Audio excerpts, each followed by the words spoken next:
Favoriser la concurrence, moderniser les circuits de distribution, les décisions de Raymond Barre font des mécontents. Les femmes subissent une discrimination dans le travail. Un rapport vérité commenté par Martine Lévy, invité de notre journal. Otage du Polisario, des tractations discrètes. Une nouvelle rencontre, Claude Chaillet-Sahraoui. Assemblée des évêques, Monseigneur Etchegarayo chrétien, ne tombez pas dans le piège de l'électoralisme.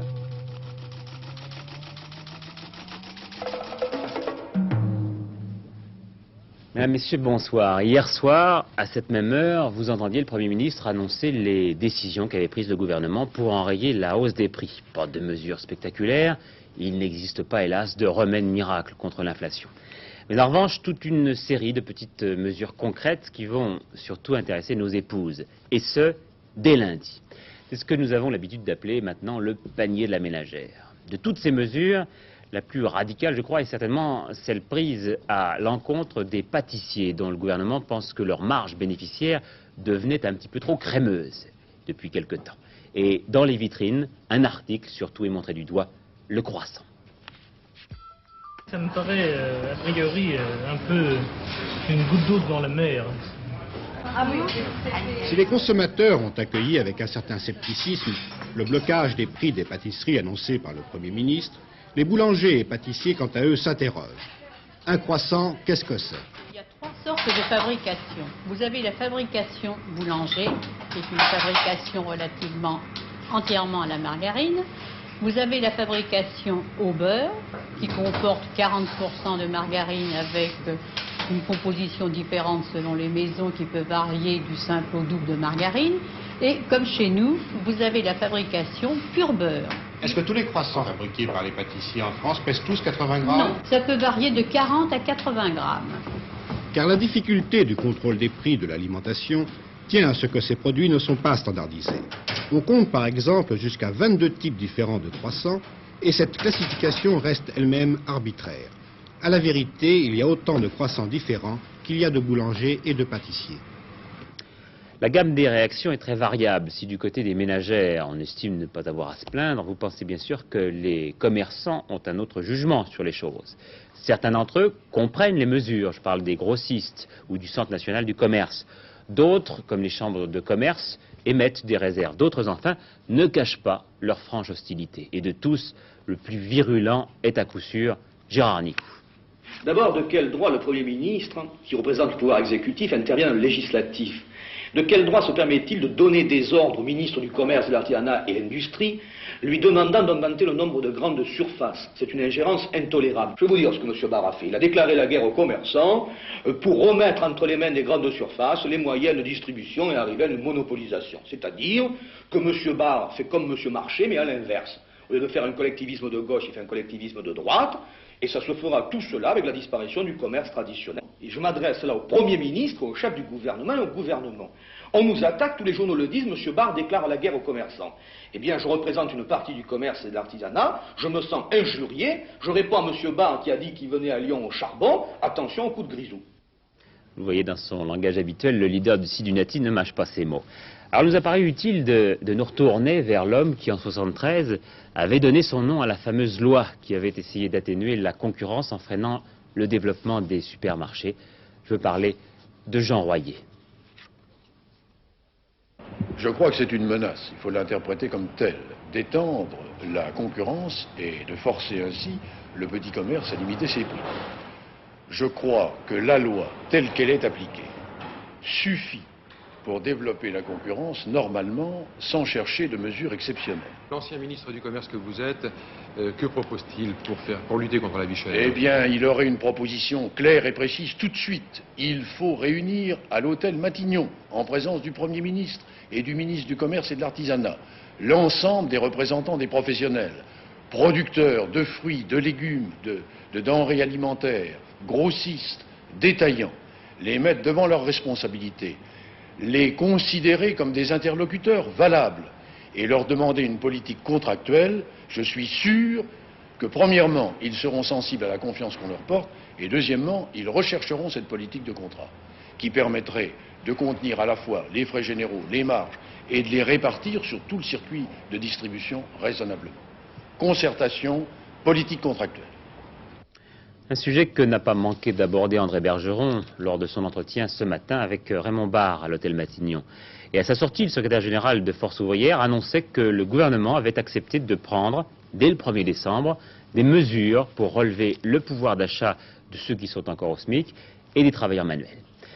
L'affaire du Polisario maintenant. Nous avons vu hier que les négociations redoublaient et à un très haut niveau, puisque le Premier ministre libyen était reçu par Valéry Giscard d'Estaing.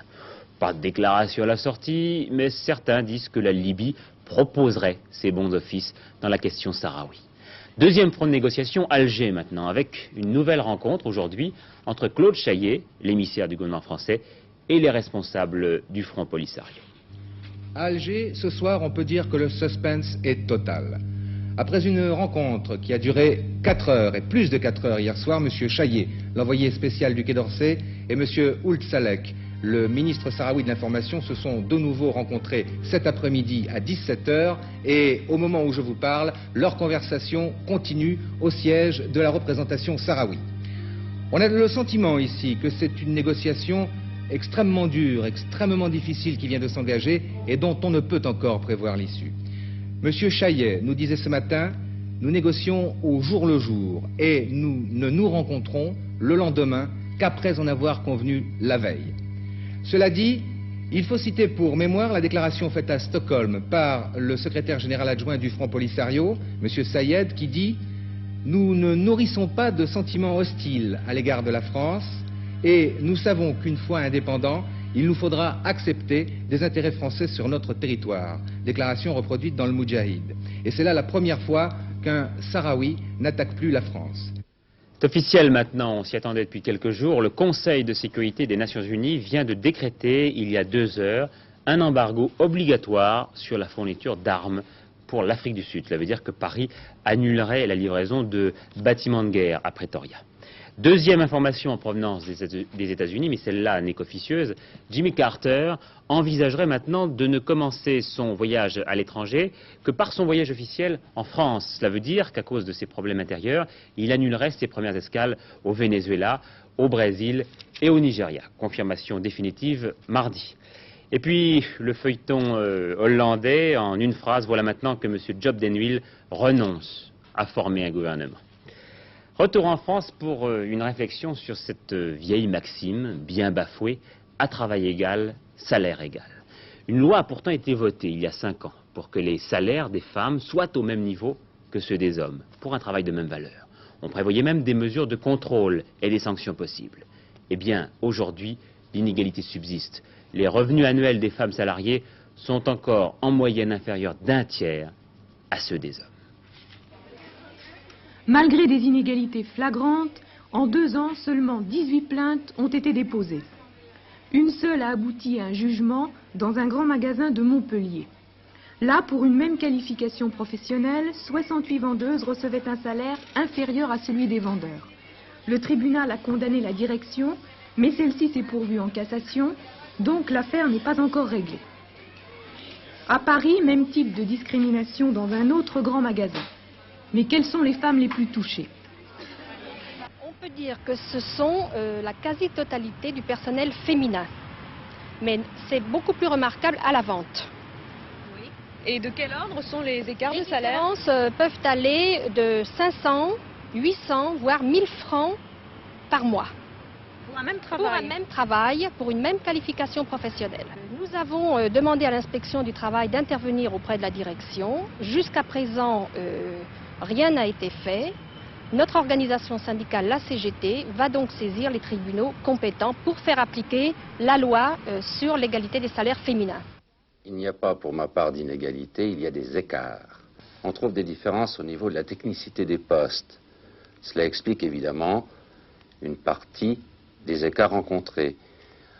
Un vendeur aujourd'hui est en général attaché à un rayon technique. Il est à peu près normal, il est même normal que cette technicité soit rémunérée et davantage, si vous voulez, que le vendeur d'un rayon qui n'a pas cette technicité particulière. Alors vous tenez compte que de la technicité, vous ne tenez pas compte de la pénibilité du travail? Si, ça fait partie du salaire également. En cas de discrimination, comités d'entreprise et syndicats n'ont aucun droit de regard. Seule l'inspection du travail peut enquêter et malheureusement elle manque d'effectifs et de connaissances techniques. Selon la loi, hommes et femmes doivent toucher le même salaire, non seulement pour un même travail, mais aussi pour un travail de valeur égale. Or, cette notion n'est pas vraiment définie et dans la plupart des cas, l'employeur est seul juge. Je voudrais vous donner un exemple. Je pense à telle fille qui travaille dans une usine de petite fabrication de briquets. Elle fait 15 000 fois par jour le même geste. 15 000 fois par jour le même geste, cela signifie une tension nerveuse extraordinaire, une rapidité de geste, une agilité au travail, une attention persistante. Tel homme chargé d'un travail de force va être obligé de manipuler des objets extrêmement lourds pendant toute sa journée de travail. Comment va-t-on pouvoir définir le travail de l'une par rapport au travail de l'autre? C'est là que réside la difficulté. Alors, la plupart des femmes hésitent à entamer une procédure longue et incertaine, d'autant plus que la notion de travail d'appoint persiste encore chez quelques-unes. Pourtant, les salaires féminins représentent 40% des ressources des ménages. Lorsqu'il n'y a pas de discrimination des salaires, elle existe au niveau des emplois et freine la promotion des femmes. Pour elle, le plafonnement des salaires est précoce, 30 ans contre 40 à 45 pour les hommes. Nous sommes obligés de passer pour les femmes par une formation intérieure. Et c'est, je crois, essentiellement ce manque de formation à la base qui fait que les femmes n'arrivent pas à progresser à l'intérieur de leur spécialisation. La fourchette de salaire pour une femme chez Christophe varie de 2 400 francs à, s'il s'agit de cadres femmes, à environ 8 000, 9 000 francs par mois. Et chez les hommes, ça varie de ces mêmes 2 400 francs à 20 000 francs pour les cadres. On évoque souvent l'absentéisme des femmes, mais ne seraient-elles pas plus assidues si leur travail était moins astreignant ? Les femmes cadres ne s'absentent pas plus que les hommes. Je pense que vous aurez comme moi relevé cette jolie expression, il n'y a pas de différence de salaire, il y a des écarts. Je crois que c'est une sentence que nous pourrions très bien employer à propos d'une étude en cours du comité du travail féminin, non plus sur les femmes salariées, mais sur les femmes cadres. Et on y découvre, Martine Lévy, des chiffres assez impressionnants. L'écart de salaire annuel moyen entre hommes et femmes est de 31% pour un cadre moyen et 37% pour un cas supérieur. C'est exact. Les écarts sont très importants et peuvent même être du double au niveau les plus importants, dans la mesure où pour les femmes c'est très difficile d'accéder au haut niveau de responsabilité et qu'il faut, pour réussir et pour avoir un salaire égal à celui d'un homme, qu'une femme détienne beaucoup plus de diplômes. Et c'est une situation qui se dégrade. L'écart a tendance à s'accroître. Et on y découvre aussi, dans cette étude en cours, que les femmes sont plus diplômées qu'on ne le croit, mais que ça ne leur sert pas toujours, surtout en fin de carrière. Je crois qu'en fait, effectivement, les femmes sont à peu près maintenant, en tous les cas parmi les jeunes générations, ont les mêmes diplômes que les garçons, ont autant de diplômes, mais qu'avec le même diplôme, elles ont 4 fois moins de chances en fin de carrière d'être cadre supérieur qu'un homme. On le disait dans ce sujet tout à l'heure d'Elisabeth Ezelé, il existe une loi qui permet de lutter contre les discriminations. Alors, c'est une loi apparemment violée, bafouée. Qu'est-ce que vous pouvez faire contre cela ? Je crois d'abord qu'il faut que les femmes connaissent l'existence de cette loi pour qu'elles puissent effectivement saisir directement ou par l'intermédiaire de leur syndicat ou de leurs représentants du personnel les instances prud'homales ou inspection du travail. Et une des propositions du comité pour améliorer justement l'efficacité de cette loi, ça avait été que le comité d'entreprise chaque année puisse examiner l'évolution et la situation des salaires masculins et féminins. Je crois que c'est une proposition qui vaut toujours, dans la mesure où c'est peut-être le seul moyen d'examiner la situation telle qu'elle peut exister dans les entreprises. D'autant qu'il faut rappeler, il y a aussi des difficultés pour les femmes à la recherche d'un premier emploi. Il y a aussi des difficultés. C'est peut-être le problème le plus difficile. Être embauché dans un poste où, au fond, qui corresponde à sa qualification et on puisse avoir une véritable carrière. Je vous remercie. La politique maintenant, avec d'abord cet étonnant procès que fait l'Humanité de ce matin aux socialistes et aux radicaux de gauche. Certains d'entre eux, dit le quotidien communiste, ont dîné avec la droite le 28 septembre. L'Humanité fait là référence à un club qui s'appelle le Siècle, où se côtoient des membres du patronat, de la majorité, du PS, des radicaux de gauche. Un club qui n'a rien de secret, puisque, soit dit en passant, j'en ai découvert la liste complète dans l'almanach du journal Actuel. En tout cas, Robert Fabre, qui est cité dans cette liste et dans l'article de l'Humanité, a vivement réagi, de manière d'ailleurs assez spirituelle. Écoutez-le. Je demande, en m'étonnant que l'Humanité tombe dans la critique qui relèverait plutôt de journaux comme Minute, ou dans des critiques que je vois dans des journaux de droite. Je déplore ce genre de critiques. Je pense qu'il faudrait peut-être ajouter à la charte des libertés un chapitre spécial disant qu'on a le droit de jouer au football avec des gens dont on ne partage pas les opinions, ou même de jouer aux cartes, ou bien de se retrouver à table avec des chefs d'entreprise ou des responsables de la majorité. Quant à ce qui nous concerne, je continuerai, moi, à rencontrer tout le monde, et cela n'engage en rien nos options politiques. Ah, parlons maintenant justement de la Convention nationale du PS qui se réunit demain et après-demain, qui au départ devait parler des investitures pour les élections, mais qui, épousant les circonstances, a décidé de discuter un rapport sur la crise au sein de l'Union de la gauche. Alors d'abord les investitures, Patricia Charnay.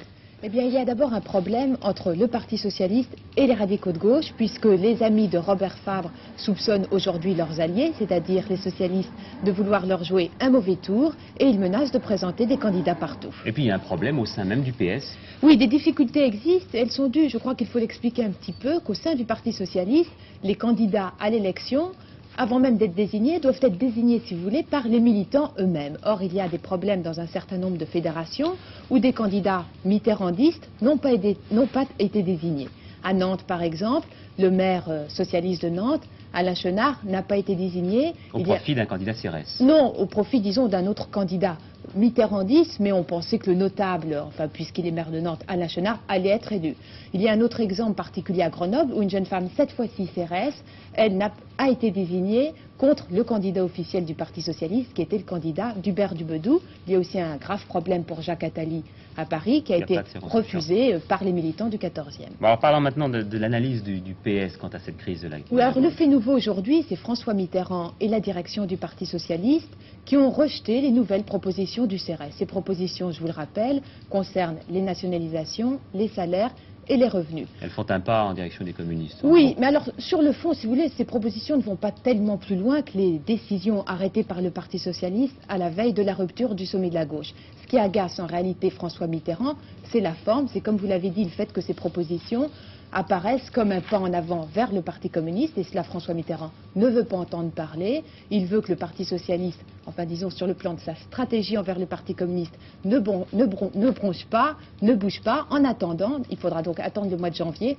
la convention du Parti communiste. Un problème qui doit donc être réglé ce week-end. Alors donc un petit peu le point sur la crise qui secoue toujours les états-majors des trois partis de gauche. Une crise dont jusqu'alors on ne ressentait pas les effets dans les municipalités élues en mars dernier à la faveur du succès de l'opposition.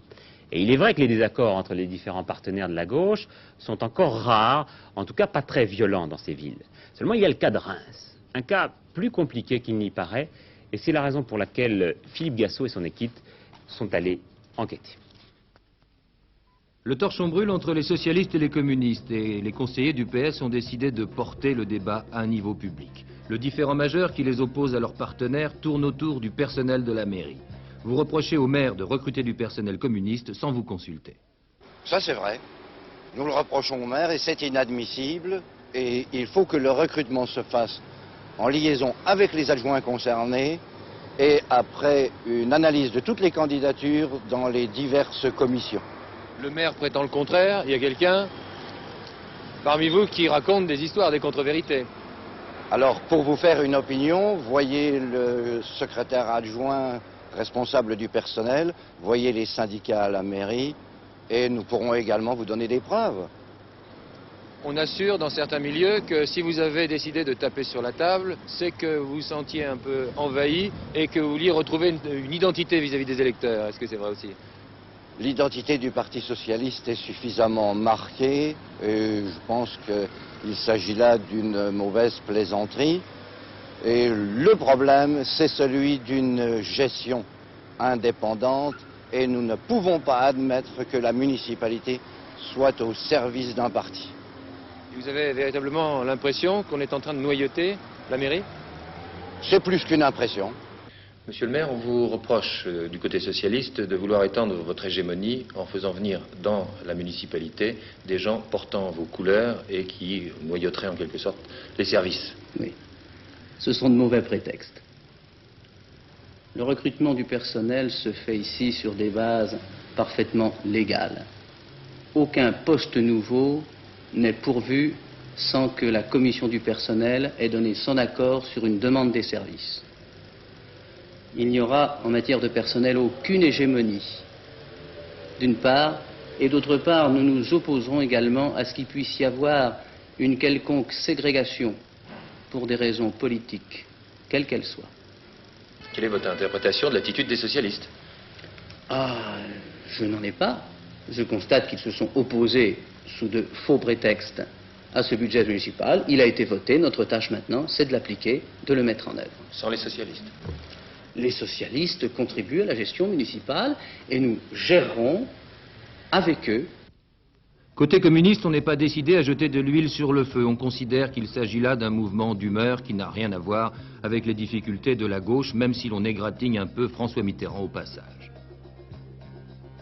Dans un livre publié récemment, un journaliste écrit qu'au lendemain des élections municipales, François Mitterrand aurait manifesté sa mauvaise humeur à l'égard de militants de son parti qui ont, je cite, livré des hôtels de ville au Parti communiste, notamment à Reims.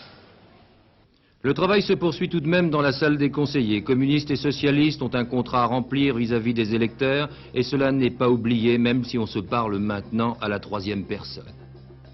Ça va s'arranger d'ici la fin de l'année. On politise beaucoup trop la municipalité actuellement et que c'est une administration. Vous n'êtes pas d'accord? Pas du tout d'accord. Pas du tout d'accord. À votre avis, on devrait faire quoi? Hormis politique. Pas de politique du tout. Absolument pas.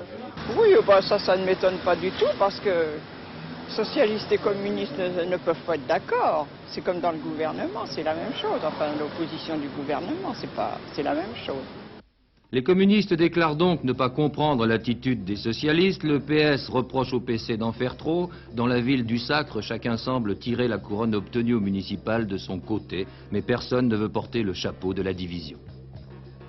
Voilà, pour être tout à fait complet avec la politique, il faut en terminer par les propos de Monseigneur Etchegaray qui ouvrait les travaux des évêques réunis en ce moment à Lourdes. L'archevêque de Marseille en a profité pour mettre en garde l'épiscopat français avant les élections, en fustigeant ceux qui tentent de récupérer les fidèles dans un but électoraliste. À noter que pour la première fois, le journal L'Humanité était présent à cette assemblée plénière des évêques. Dernière journée officielle pour René Lévesque, qui va quand même poursuivre demain son voyage, en rencontrant notamment Robert Fabre. Dernière journée officielle donc, à la hauteur des deux précédentes. Un dépôt de gerbe à l'Arc de Triomphe ce matin, un entretien avec Alain Peyrefitte, le garde des Sceaux, et pour terminer, une conférence de presse au cours de laquelle le Premier ministre québécois a essayé de dégager la signification de son voyage en France.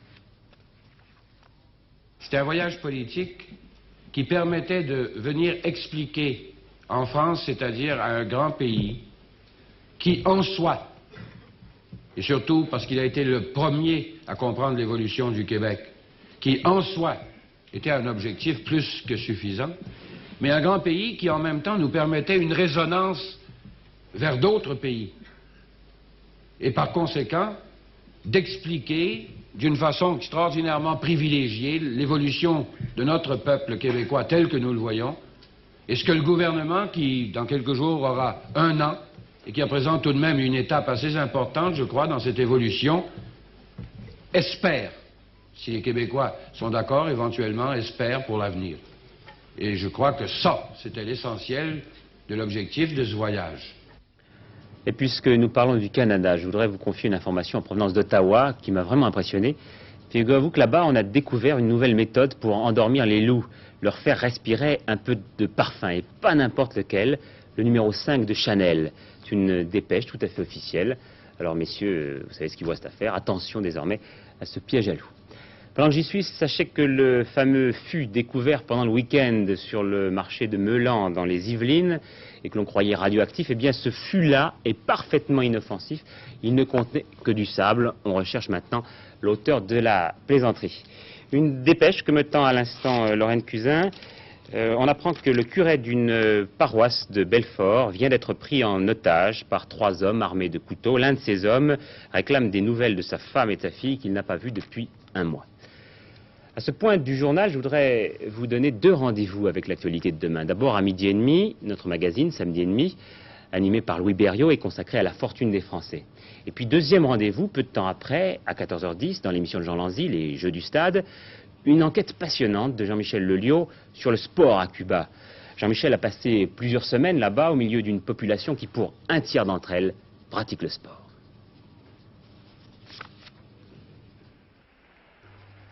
Un tiers, c'est-à-dire 3 millions d'habitants. Une équipe d'Antenne 2 a en effet eu la possibilité d'analyser cet effort sportif qui place Cuba au 8e rang mondial quant au nombre des médailles olympiques.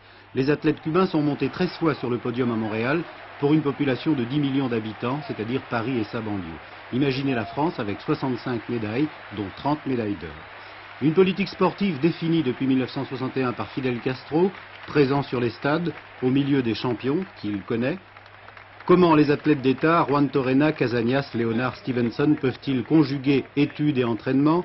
Comment sont orientés dès leur plus jeune âge les enfants vers des disciplines olympiques?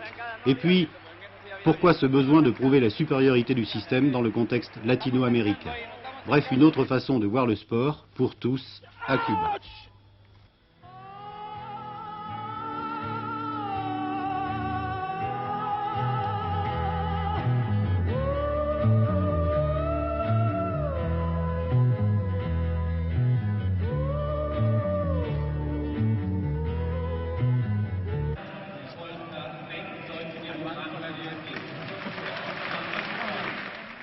Et puisque nous parlons sport, nous savons depuis midi qui seront les adversaires des 2 équipes françaises qui sont encore en compétition dans les coupes européennes de football.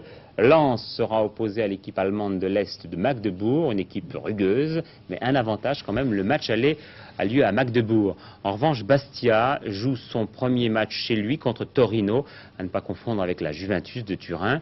Les 2 équipes françaises sont plutôt satisfaites.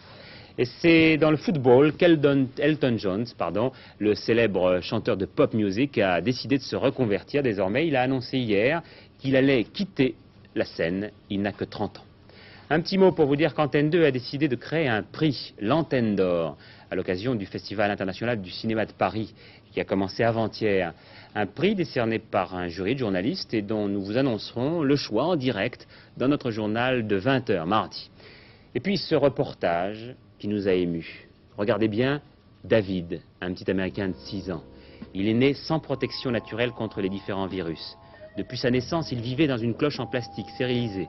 Et bien grâce à cette nouvelle invention de la science et de la NASA, une combinaison spatiale, vous le voyez, comme celle des astronautes d'Apollo, et bien le petit David, que sa mère n'avait jamais pu tenir dans ses bras, pourra réapprendre quelques gestes quotidiens, s'asseoir à un bureau, jouer avec sa sœur, ou tout simplement embrasser sa mère.